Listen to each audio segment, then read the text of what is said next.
রাসূলুল্লাহ সাল্লাল্লাহু আলাইহি সাল্লামের পক্ষ থেকে চিঠি গেছে। কোথায়?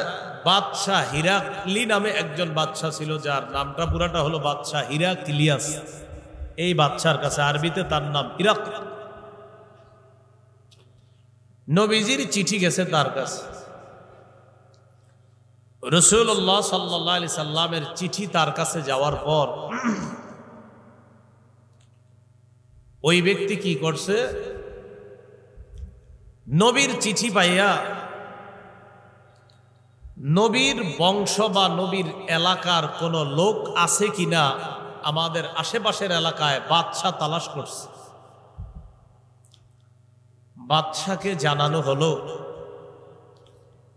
নবী যে এলাকার মক্কা, ওই মক্কার একদল ব্যবসায়ী আছে এই এলাকায়। এই ব্যবসায়ীদের প্রধানের নাম আবু সুফিয়ান। আবু সুফিয়ান তখনও মুসলমান হননি, ইসলামের প্রধান শত্রু ছিলেন তখনও। আবু সুফিয়ানকে বাদশার দরবারে ডাকা হলো। বাদশার সামনে আবু সুফিয়ানকে বসানো হলো,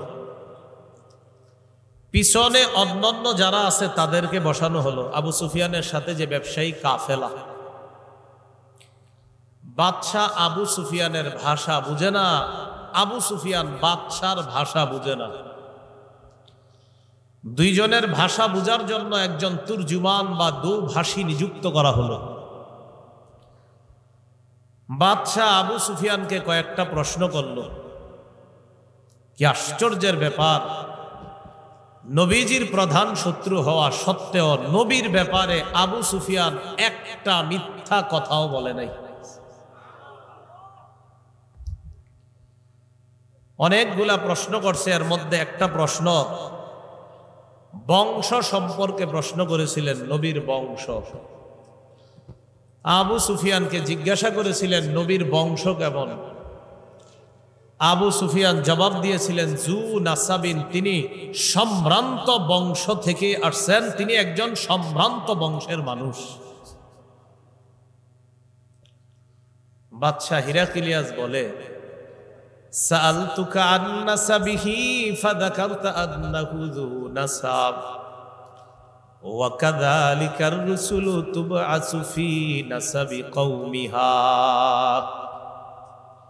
আমি তোমার কাছে জানতে চাইলাম যে নবী তোমাদের মাঝে এসেছে ওই নবী কেমন বংশের। তুমি জবাব দিলা তিনি সম্ভ্রান্ত বংশের।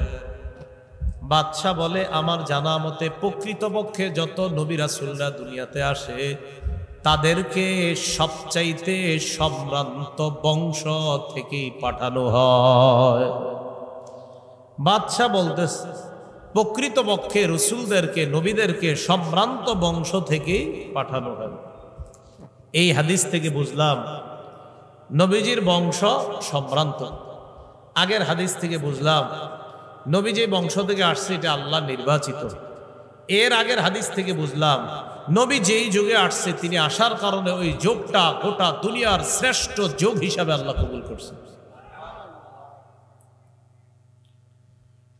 রাসূলুল্লাহ সাল্লাল্লাহু আলাইহি সাল্লামের 5টি বিখ্যাত নাম আছে, প্রসিদ্ধ নাম আছে। কয়টি? 5টি। সহিহ বুখারীর বর্ণনা 3532 নম্বর হাদিস। এই হাদিসের মধ্যে আছে ক্বালা রাসূলুল্লাহ সাল্লাল্লাহু আলাইহি ওয়াসাল্লাম লি খামসাতু আসমা।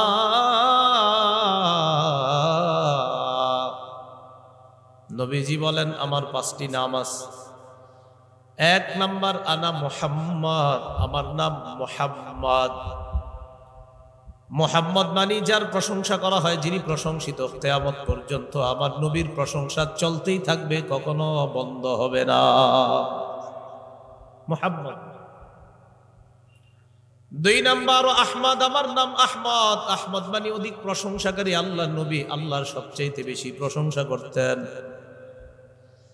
3 নাম্বার নবীজি বলেন আনাল মাহি আল্লাযী ইয়ামহুল্লাহু বিল কুফরা।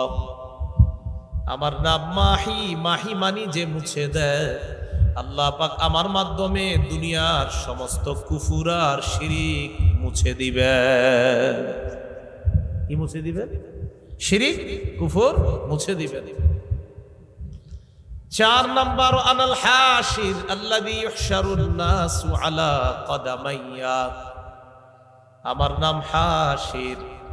হাশির মানে আমার চারপাশে মানুষকে সমবেত করা হবে। 5 নাম্বার আনাল আকিব, আমি দুনিয়াতে সর্বশেষ আগমনকারী নবী, আমার পরে আর কোন নবী নাই। আছে সহিহ বুখারীর বর্ণনা 3535 নম্বর হাদিস। 3535 কত হয়? 35। এই তৈরি তো এই হাদিসের মধ্যে আছে ক্বালা রাসূলুল্লাহ সাল্লাল্লাহু আলাইহি ওয়াসাল্লাম ইন্না মাসালি ওয়া মাসালাল আমবিয়াই মিন ক্বাবলি কামাসালি রাজুলিন বানা বাইতা ফাআহসানাহু ওয়া আজমালা। রাসূলুল্লাহ সাল্লাল্লাহু আলাইহি সাল্লাম বলেন, আমার আর আমার পূর্ববর্তী নবীদের দৃষ্টান্ত এমন এক ব্যক্তির মতো, যে ব্যক্তি একটি ঘর বানিয়েছে, ফাআহসানাহু ওয়া আজমালা ইল্লা মাউদিআ লাবিনাতিন ফি জাবিয়া। সুন্দর করে ঘরটা বানিয়েছে, সব সৌন্দর্যতা ঘরের মধ্যে যা যা দেওয়া দরকার সব সৌন্দর্যতা দেওয়া হয়েছে, সমস্ত কারুকার্য করা শেষ, শুধু একটা ইট লাগানো বাকি আছে। ঘর সমাপ্ত না অসমাপ্ত? রং করা হয়েছে, ডিজাইন করা হয়েছে, সব ঠিক, খালি একটা ইট লাগানো বাকি। فجعل الناس يطوفون به ويعجبون له ويقولون هل أودعت هذه اللبنة। নবীজি বলেন, এই সুন্দর ঘরটা জনগণ দেখতে যায়, ঘরের চারপাশে জনগণ ঘুরে, ওয়ায়াজাবুনা লা, জনগণ আশ্চর্য হয়ে যায়। বলেন তো আপনারা কেন আশ্চর্য হয়? ইট নাই। ওয়ায়াকুলুনা হাল আউদিআত হাদিহিল লাবিনা, সবাই আশ্চর্য হয়ে কয়, একটা ইট, এই ইটটা কেন লাগানো হয় নাই?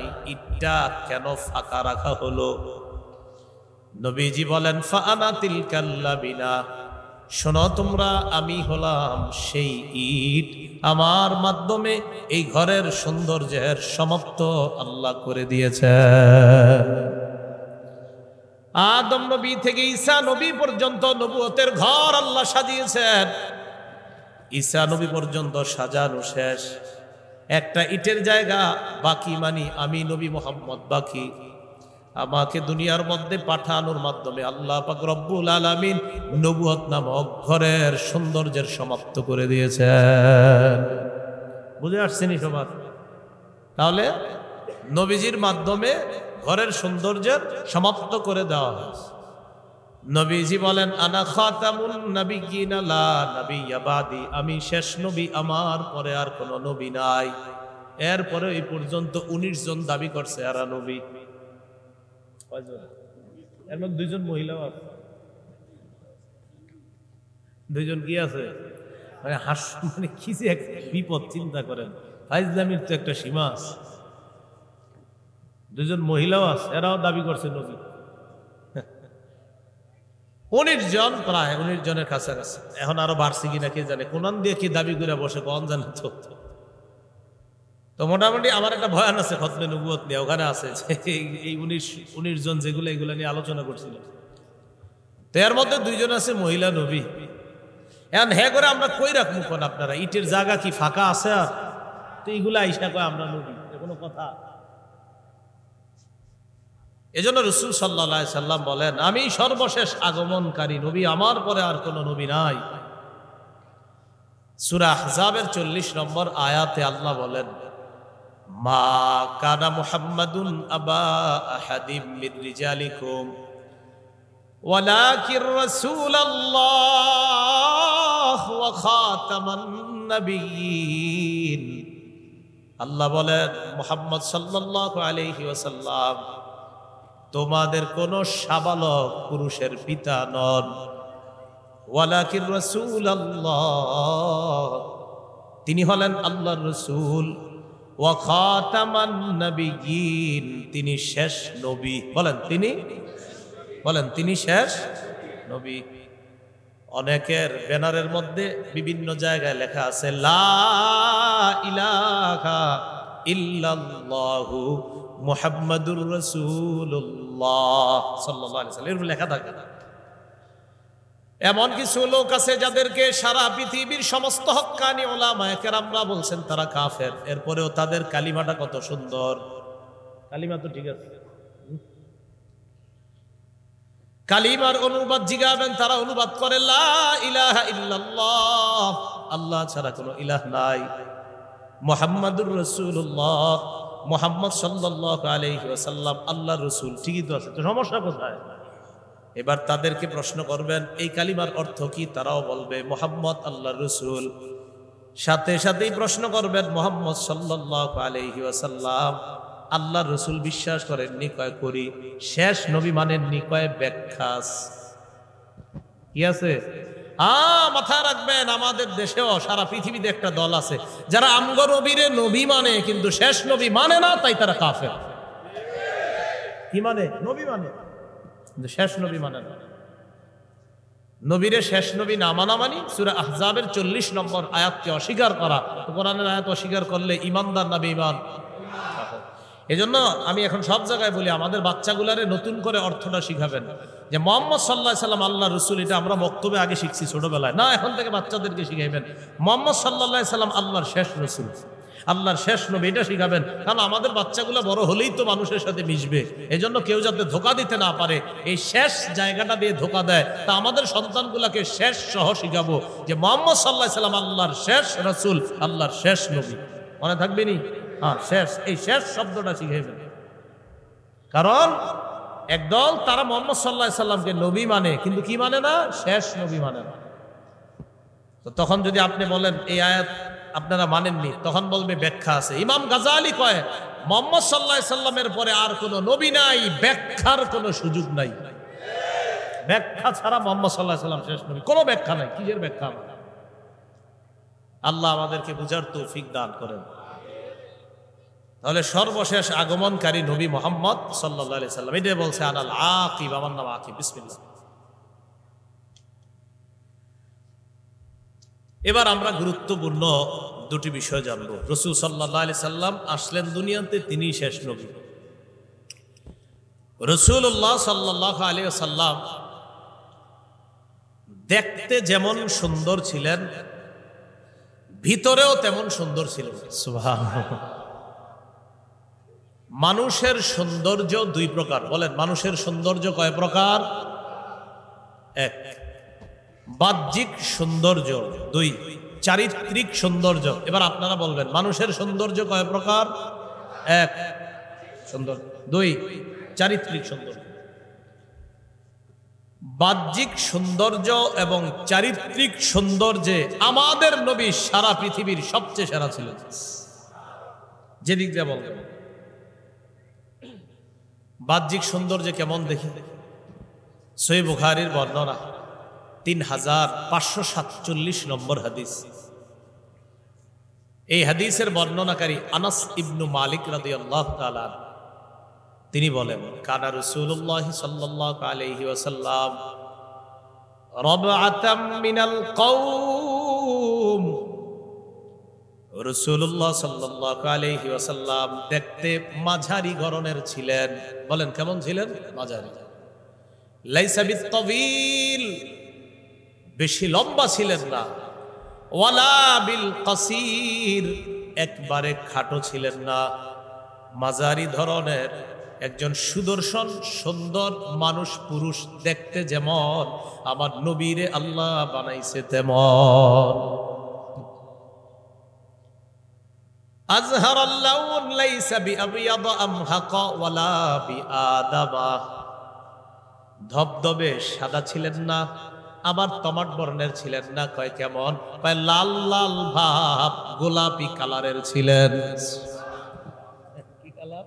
গোলাপি। গোলাপি রং আসেননি দেখি কেউ? লাল লাল ভাব, গোলাপি রঙের। কয় ধবধবে সাদা না, আবার টমাট বর্ণের না, তাহলে কেমন? লাল লাল ভাব, অনেকটা গোলাপি রঙের।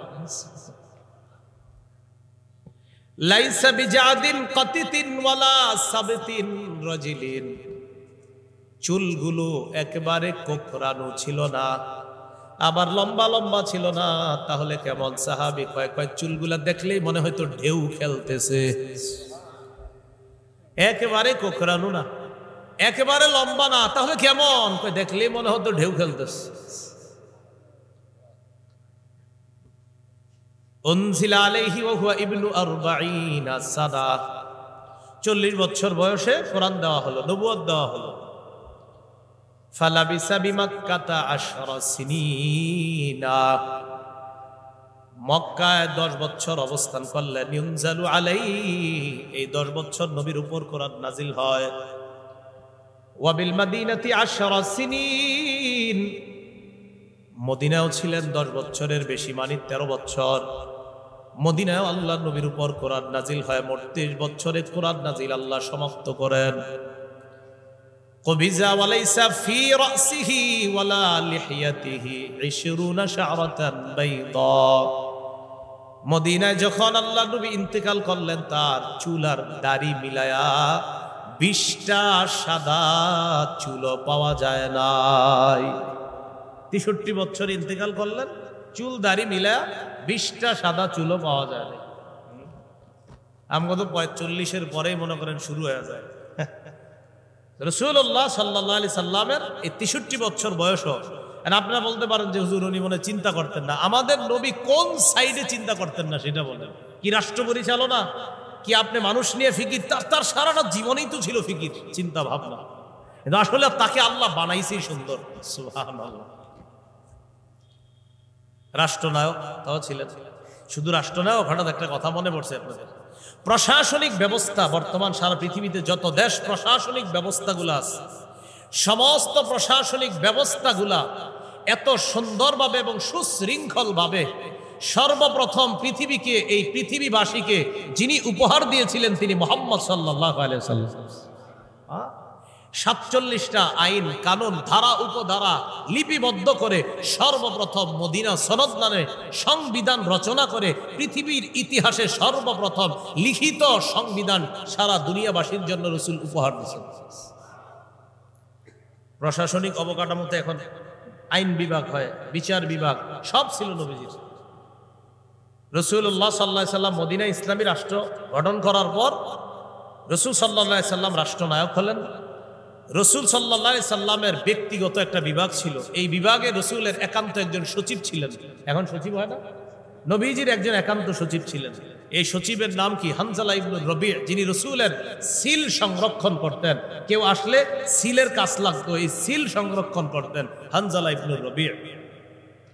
রাসূল সাল্লাল্লাহু আলাইহি সাল্লামের প্রশাসনিক অবকাঠামোর মধ্যে ওহী লেখন একটা বিভাগ ছিল। এই বিভাগের প্রধান দায়িত্বে ছিলেন দুজন, হযরত আলী এবং হযরত উসমান। তারা দুইজন ওহী লেখার কাজ করতেন। তাদের অনুপস্থিতিতে উবাই ইবনে কাব এবং যায়েদ ইবনে সাবিত রাদিয়াল্লাহু তাআলা আনহুমা কাজ করতেন। তাদেরকে সহযোগিতা করতেন রাসূল সাল্লাল্লাহু আলাইহি সাল্লামের শ্যালক আমিরে মুআবিয়া রাদিয়াল্লাহু তাআলা। রাসূল সাল্লাল্লাহু আলাইহি সাল্লামের প্রশাসনিক ব্যবস্থার মধ্যে চিঠি আদান প্রদান এবং অনুবাদ বিভাগ ছিল। নবীর চিঠি এখান থেকে যাবে, অন্য দেশের চিঠি আসবে, অনুবাদ হবে, এই বিভাগ ছিল। এই বিভাগের দায়িত্বে ছিলেন দুজন, যায়েদ বিন সাবিত আর আব্দুল্লাহ ইবনে আরকাম রাদিয়াল্লাহু তাআলা আনহু। রাসূল সাল্লাল্লাহু আলাইহি সাল্লামের প্রশাসনিক ব্যবস্থায় অভ্যর্থনা বিভাগ ছিল। এই বিভাগের প্রধান দায়িত্বে ছিলেন দুজন, হযরত আনাস ইবনে মালিক আর বারা ইবনে আযিব রাদিয়াল্লাহু তাআলা আনহুমা। রাসূলুল্লাহ সাল্লাল্লাহু আলাইহি সাল্লামের শুরতা পুলিশ বিভাগ, আইন শৃঙ্খলা বাহিনী বিভাগ, এই বিভাগের প্রধান ছিলেন কায়েস ইবনে সাদ রাদিয়াল্লাহু তাআলা। রাসূলের প্রশাসনিক অবকাঠামোতে বিচার বিভাগ ছিল। এই বিভাগের প্রধান ছিলেন হযরত আলী মুআজ ইবনে জাবাল রাদিয়াল্লাহু তাআলা আনহুমা। রাসূল সাল্লাল্লাহু আলাইহি ওয়াসাল্লামের খেজুর রোপণের পর এটা থেকে প্রচুর খেজুর ফলন হইতো, এই খেজুরের কর আদায় একটা বিভাগ ছিল। এই বিভাগের দায়িত্বে ছিলেন হুযাইফা ইবনুল ইয়ামান রাদিয়াল্লাহু তাআলা আনহু। রাসূল সাল্লাল্লাহু আলাইহি সাল্লামের আন্তর্জাতিক যোগাযোগ বিভাগ ছিল, যেটা বর্তমানে পররাষ্ট্রমন্ত্রী। এই বিভাগের প্রধান ছিলেন মুগীরা ইবনে শুবা এবং হাসান নামে আরেকজন নবীর নাতি হাসান না। প্রশাসনিক অবকাঠামো পুরা পৃথিবীতে যত কিছু বর্তমানে হচ্ছে সর্বপ্রথম যেগুলা দেখাইছে দুনিয়াবাসীকে আমাদের নবী সাল্লাল্লাহু আলাইহি ওয়াসাল্লাম, রাসূল সাল্লাল্লাহু আলাইহি ওয়াসাল্লাম। তো এটা কেন বললাম, বলছিলাম আপনাদেরকে ওই যে হঠাৎ যে রসুলের 20টা সাদা চুল পাওয়া গেছে, আপনাদের মনে হইতে পারে নবী মনে টেনশন করতেন না তাই চুলে তুগুলা পাকে নাই। না, নবী কি করতেন না, ইসলামী রাষ্ট্র নিয়ে আলোচনা শুনলে বুঝতেন রসুল কি করতেন। আল্লাহ আমাদের সকলকে রসুল সাল্লাল্লাহু আলাইহি সাল্লামের সুন্নাহ সর্বত্র যেন ছড়িয়ে দিতে পারি আমরা, আল্লাহ তৌফিক দান করেন। এই ছিল রসুলের সৌন্দর্যতা। বিসমিল্লাহ। চেহারা মুবারক কেমন ছিল? সহিহ বুখারীর বর্ণনা 3552 নম্বর হাদিস। এই হাদিসের বর্ণনাকারী বারা ইবনে আযিব রাদিয়াল্লাহু তাআলা আনহু। সুইলাল বারা ইবনে আযিব রাদিয়াল্লাহু তাআলা আনহু আকানা ওয়াজহু রাসূলিল্লাহি সাল্লাল্লাহু আলাইহি ওয়াসাল্লাম মিসলাস সাইফ। বারা ইবনে আযিবকে জিজ্ঞাসা করা হলো আল্লাহর নবীর চেহারা মুবারকটা কি তরবারির মতো সুন্দর ছিল? বারা ইবনে আযিব জবাব দিলেন, লা লা লা বিসলাল কমার বাল মিসলাল কমার, তরবারির মতো না বরং চাঁদের মতো সুন্দর। কিসের মতো? চাঁদ। আরেকটা হাদিস শুনেন, আপনারা মাঝে মাঝে আদর করে বলেন না আমার চাঁদের টুকরা, হ্যাঁ বলেন না বাচ্চাদেরকে, এই ব্যাপারে একটা হাদিস শুনেন। সহিহ বুখারীর 3556, 3556, 3556। এই হাদিসের বর্ণনাকারী কাব ইবনে মালিক, রাসূল সাল্লাল্লাহু আলাইহি সাল্লাম এক সাহাবী। একটা যুদ্ধ হয়েছে, তাবুক যুদ্ধ। এই যুদ্ধে মুনাফিকরা যায় নাই। মুনাফিক মানে ওই যুগে ইমানদার, এদেরকে সবাই জানতো ইমানদার, আসলে মুনাফিক। আর রাসূলের 3 জন সাহাবীও যায় নাই। তাহলে কি বললাম, মুনাফিকরা যায় নাই, আর কয়জন সাহাবী যায় নাই? 3 জন। তাবুক যুদ্ধ থেকে নবী আসলেন, ফিরে আসলেন। তাবুক যুদ্ধে না যাওয়াটা রাসূল সাল্লাল্লাহু আলাইহি সাল্লাম অপরাধ হিসাবে সাব্যস্ত করলেন। মুনাফিকদেরকে জিজ্ঞাসা করলেন কেন যাও নাই? তো মুনাফিকরা মিছা কথা কয়ে ওটায় বাইচে গেছে যে এই কারণে আমরা যাই নাই। সাহাবী 3 জন আসছে, তোমরা কেন যাও নাই? তারা সত্য সত্য বলছে, হুজুর আমরা না যাওয়ার কোনো কারণ ছিল না, এমনি আমরা যাইনি, এগুলা বলছে। রাসূল সাল্লাল্লাহু আলাইহি সাল্লাম এই 3 সাহাবীকে শাস্তি দিলেন। নবী নিজে কথা বলা বন্ধ করে দিলেন। সব সাহাবীদেরকে বললেন তাদের সাথে কথা বলা নিষেধ, কেউ কথা বলবা না।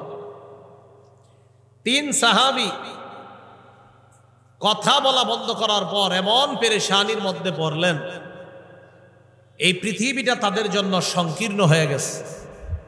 রাসূল সাল্লাল্লাহু আলাইহি সাল্লামের কাছে গেলেও তাকায় না, কথা বলে না। তো নবীজি সাল্লাল্লাহু আলাইহি সাল্লামের এই 3 সাহাবীর তওবা আল্লাহ কবুল করে। লম্বা একটা সময় অতিবাহিত হওয়ার পর আল্লাহ এই 3 জনের তওবা কবুল করে কোরআনের আয়াত নাজিল করে দিয়েছে। খুশি 3 জন, খুব খুশি। এদের চেয়ে বেশি নবীজি খুশি, সুবহানাল্লাহ। তো এই 3 জনের একজন কাব ইবনে মালিক। এই কাব ইবনে মালিকের ছেলের নাম আব্দুল্লাহ। আব্দুল্লাহ কয় আব্দুল্লাহ রহমতুল্লাহ আলাইহি, তিনি বলেন আমার আব্বা যখন নাকি নবীজির কাছে গেছেন, লম্বা সময় নবীও কথা কয় না, সাহাবারা কথা কয় না। আমার আব্বা আজকে অনেক খুশি, আজকে সাহাবীদের সাথে কথা হবে, নবীর সাথে কথা হবে। আব্বা ফুরফুরে মেজাজে নবীর দরবারে গেলেন। কাব ইবনে মালিক বলেন, ফালাম্মা সাল্লামতু আলা রাসূলিল্লাহি সাল্লাল্লাহু আলাইহি ওয়াসাল্লাম, আমি যখন আল্লাহ নবীর দরবারে গেলাম, যাওয়ার পর আল্লাহ নবীকে সালাম দিলাম।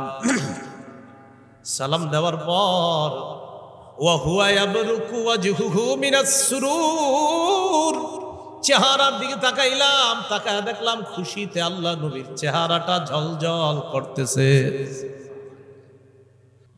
কাব ইবনে মালিক বলেন, আমি রাসূলুল্লাহ সাল্লাল্লাহু আলাইহি সাল্লামের কাছে এসে সালাম দিলাম। নবীজির চেহারাটা তখন খুশিতে আনন্দে ঝলঝল করতেছিল। কাব ইবনে মালিক বলেন, ওয়া কানা রাসূলুল্লাহ সাল্লাল্লাহু আলাইহি ওয়াসাল্লাম ইদা সুররা ইস্তানারা ওয়াজহুহু কাআন্নাহু কিতআতু কমার। আল্লাহ নবী যখন খুশি হইতেন, আনন্দে খুশি হইতেন, নবীর চেহারা মুবারকটার দিকে তাকাইলেই মনে হইতো যেন নবীর চেহারাটা আকাশের চাঁদের টুকরা।